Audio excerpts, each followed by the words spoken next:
Welcome, Professor, for joining us a second time. Well, let's just jump into it.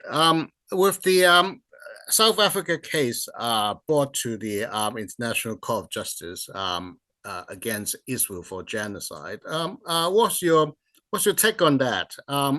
Is it convincing, or what? And what do you think of the defense presented by Israel? Well, I listened to the South African case on Thursday as it was presented, pretty much from start to finish. And I thought the South Africans did an excellent job. It was done very professionally. And I found nothing in the presentation very surprising because they had issued an 84-page report beforehand that I had read. And the various presentations made by the South Africans corresponded quite closely with the 84-page statement. And I had not known what they were going to say based on any document because the Israelis did not provide a document beforehand. But nevertheless, I anticipated that what they would say would largely reflect their talking points over the past few months that we hear at great length in the West. And they did not disappoint me. So what the Israelis argued was not surprising for the most part, just like what the South Africans said was not surprising. So my view going in, which is that the Israelis are in the process of waging a genocide against the Palestinians, is the same view that I left the hearings with on Friday after hearing the Israelis talk. Most of us are not lawyers, especially not international law specialists. But the ICJ case clearly has an impact on how the world, the global opinion, views Israel, the US-Israel relationship, and the Palestinian-Israeli conflict. What do you see are the implications for these three factors that, politically, the implications of that? Well, I think for the Israelis, this is a disastrous situation because here you have a state, a Jewish state, and in light of the Holocaust, for that Jewish state to be accused of genocide is an absolutely terrible situation. And furthermore, when you look at the evidence that the South Africans brought forth on Thursday, it was massive. And in my opinion, it was compelling. And even if you don't believe it's genocide, it's at least mass murder. And I think this will be permanently a moral stain on Israel's reputation. And that's why the Israelis are fighting it so vigorously. For the Americans, the problem is that the Americans are basically complicitous in this genocide. The Americans Because are of the involved. weapons they supply. Yes, not only the weapons, Alex, also the diplomatic support. The United States protects the Israelis at every turn on the diplomatic front, and of course, in terms of weaponry and in terms of economic assistance. So you can make the case that if the Israelis are guilty, we are complicitous. So this is a huge problem for us in terms of our moral reputation, but also in terms of our diplomacy. The United States has a deep-seated interest in having good relations with other countries around the world and having other countries think that, we play by the rules, we play fair and square and so forth and so on. And this certainly cuts at that. From the Palestinian point of view, I mean, they're simply desperate for help. Anything that they can get that will help them get out of this horrendous situation that they're in would be welcome.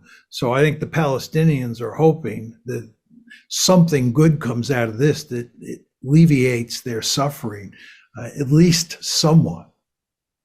Now, people always confuse the ICJ, the International Court of Justice, with the ICC, International Criminal Court, myself included, for a long time. Now, the ICJ is on state-to-state relationship, right? So no one, whatever the outcome, whatever the judgment at the end of the day, no one is going to jail. If anyone is going to jail, it will have to be the ICC. But the ICC seems to be taking a backseat, essentially going the way of the Western government, taking its time as opposed to the way it has issues always warned for Vladimir Putin over Ukraine. So is the ICC being negligent? Or what do you think? What's your take on the ICC as opposed to the ICJ? Well, the ICC has not done anything at this point in time. Everything involves the ICJ. And as you said, when you talk about the International Court of Justice, you're talking about state-to-state relations. And this is really a case where South Africa brought a case against Israel on behalf of the Palestinians. And as you know, the Palestinians do not have a state on their own. So it really is the South Africans versus the Israelis. With regard to the ICC, nothing has happened, but it's too soon to tell whether anything will happen. I mean, the war started on October 7th, and today is January 15th, so things are moving along, but it may be the case that eventually people or individuals are charged via the ICC. But I think at this point in time, the really important question is what happens with the International Court of Justice. What do you think? How do you think that the overall Palestinian-Israeli conflict will play out from here? Not just in terms of the ICJ, but at this point in time, where do you think it's going? Well, I think the Israelis are in control of the occupied territories, and this includes the West Bank and Gaza. And the end result is that you have a greater Israel. And this greater Israel, which includes Israel before the 1967 war, plus Gaza, plus the West Bank, this greater Israel is an apartheid state. And the question moving forward is whether or not that will change. And I think that the only way it will change is if the Israelis are able to ethnically cleanse Gaza and ethnically cleanse the West Bank. The problem, Alex, from an Israeli point of view, is that you have roughly an equal number of Palestinians and Jews inside of Greater Israel. So there's no way you can have a democratic Greater Israel because it will eventually be a Palestinian state. And of course, the Israelis are adamantly opposed to giving up Gaza and the West Bank and creating a two-state solution. So you're left really with two alternatives. One is apartheid, which is what you now have, and two is ethnic cleansing, where you just push all the Palestinians or most of the Palestinians out of Gaza and then the West Bank. And if you look at what the Israelis are doing in Gaza since October 7th, it's quite clear that what they're doing is waging a punishment campaign against the civilian population that is designed to ethnically cleanse Gaza. And they've not been successful so far, although they've created a humanitarian disaster inside of Gaza. They have not yet been able to push the Palestinians out. I think that ultimately they will fail, and the end result is that moving forward, we will have an ugly apartheid state in Greater Israel, and we will have unending trouble. There is no end in sight for the trouble in Greater Israel, and in particular in Gaza. Well, do you think it's possible that because of that, maybe in the near future, or maybe sometimes down the road, the U.S. will revise its no limits relationship with Israel? I mean, essentially, it's a no limits relationship as far as Washington is concerned, right? But at this point, seeing that's the ugly road, the future that they are looking at, I mean, at some point, Washington has to wake up. I mean, maybe before Israel was some sort of assets in the Middle East, it's now turning into a complete liability. Yeah, there's no question that Israel is a liability for the United States. But I would point out that every president since Jimmy Carter has been interested in a two-state solution. Every president since Jimmy Carter, and this of course includes Jimmy Carter, has strongly believed that a greater Israel that was effectively an apartheid state was a disaster for Israel and it was a disaster for the United States. And presidents and their lieutenants pushed very hard to get a two-state solution.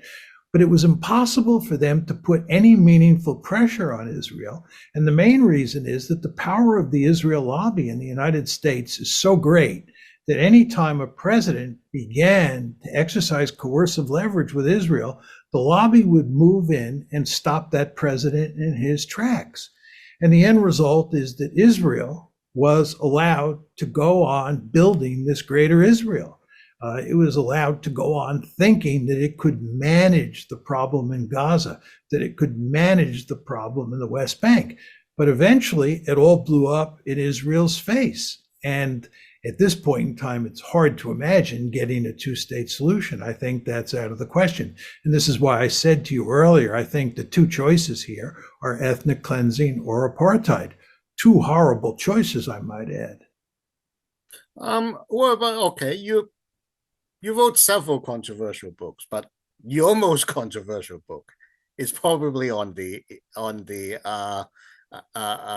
Jewish lobby in the U.S.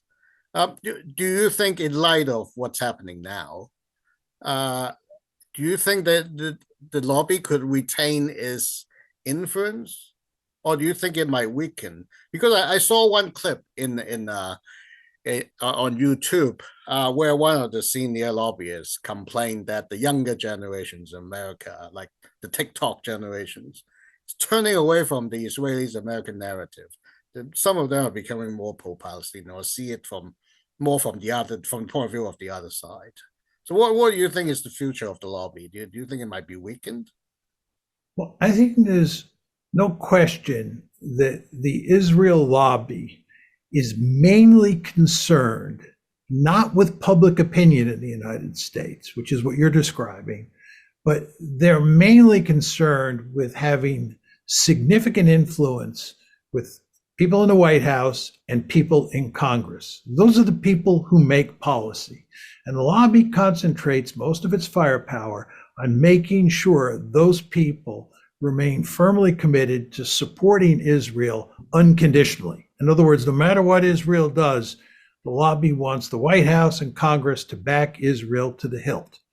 And the lobby is, I think it's fair to say, wildly successful at getting American policymakers, both on Capitol Hill and in the White House, not to challenge Israel in any meaningful way. Now, you point out quite correctly that if you look at public opinion, especially with regard to younger people, and especially with regard to the Democratic Party, you see a substantial and growing amount of dissatisfaction inside the body politic. The question is whether that dissatisfaction inside the body politic will have any effect on what American policymakers do. And there is no evidence of that at this point in time. And I believe over time, or let me put it slightly differently, I believe for the foreseeable future, the lobby will be able to sway the elites, the decision-making elites, in a way that forces them to give Israel unconditional support. So I don't think that change down below, at least in the foreseeable future, is going to have much effect up on top, which is what really matters. So basically, the U.S. is committed to supporting either ethnic cleansing or apartheid, even if it's as clear as that, the choices. The Washington will do exactly that. Commit to the same choices. Yeah, the Americans will make it clear that they're opposed to ethnic cleansing for largely moral reasons. There may even be strategic reasons, but the Americans are not going to come out and say they support ethnic cleansing. But the question you have to ask yourself— practice, they would. Yeah, in practice, they would be doing exactly. Yeah, no one would say, I'm carrying out ethnic cleansing, or I support ethnic cleansing, but that is what they will end up doing, even if they don't want to. Yeah, I think that that's right. And I think that Netanyahu understands that. I think Netanyahu understands he can do pretty much anything he wants, and the Americans are not going to protest very much. And even if the Americans protest about ethnic cleansing, If the Israelis accomplish a major ethnic cleansing campaign in Gaza, what are we going to do? Are the Americans going to intervene and reverse it? I don't think so. Are we going to continue to support Israel even though they ethnically cleansed Gaza? I think so. Do I regret this? Yes, I greatly regret it. But I think that when it comes to the U.S. Israeli relationship, because of the power of the lobby, this is the way it works. One last question. Um, since we're at the South China Morning Post, where do you think China plays in all this? Is there a role for China to play, or at the end of the day, it's a minor player? Well, I think this is all wonderful news for China for a variety of reasons. First of all, it keeps the Americans pinned down in the Middle East. Yeah. What the Chinese now see is that the Americans are not only pinned down in Ukraine, they're pinned down in the Middle East, which makes it very difficult for the United States to concentrate on containing China. So this is really good news. Furthermore, this whole situation is doing damage to America's reputation around the world and making it harder for the United States to win friends and influence people. And this is to China's advantage. And furthermore, the Chinese are in a position where they can blame the Americans for the present crisis in Gaza because the Americans did not get a two-state solution. The United States failed to get a two-state solution, as I described to you before. And the Chinese can point that out, which they are doing. And the Chinese can say, we can solve the problem. And now what you see is that the Chinese are putting forward proposals to have an international conference to deal with this problem. And the Chinese look like the peacemakers. They look like they believe in diplomacy. While on the other hand, the United States is involved in a war where it's supporting genocide. This is a disaster for us, and it certainly works to China's advantage. But presumably the war in Ukraine, as well as the siege in Gaza, they're not going to last too long, right? I mean, at some point, at least the intensity they would die down. So eventually, maybe in a few months or in a year or two, can the U.S. refocus, we pivot to Asia and to contain China? I think that there's no question that at some point in the not too distant future, which would include a year or two, that these wars are going to simmer down, both the war in Ukraine and the war in Gaza. But I don't think they're going to go away. I mean, there's going to be trouble in Gaza for as far as the eye can see. And the United States is going to be fighting with the Israelis, although it'll be supporting the Israelis. We're going to have our disagreements. We're going to be deeply involved. We're going to argue with them about what the post-war settlement in Gaza should look like, and so forth and so on. So Gaza is not going away, and America's interest in Gaza is not going away. And with regard to Ukraine, there's no question that the Russians are doing much better on the battlefield. And I've argued, and I do believe it, that the Russians will ultimately win an ugly victory. But the United States will continue to support Ukraine. We'll continue to funnel weapons in there. We'll continue to talk about, bringing Ukraine into NATO. There's not going to be any peace agreement here. The best you can hope for is a cold peace. And if you get a cold peace, you can rest assured the Americans will have to pay great attention to Ukraine.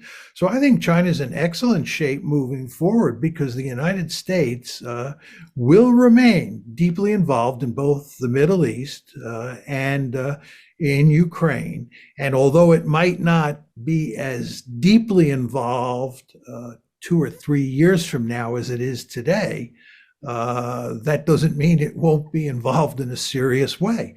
And this is, in my opinion, not to America's advantage. As you know, I think the United States should focus laser-like on East Asia and pay as little attention as possible to both Europe and the Middle East. But that's not the way things are playing out. And again, that's good news for China. Thank you so much for joining us again and for your valuable insights. My pleasure, Alex. Thank you for having me on.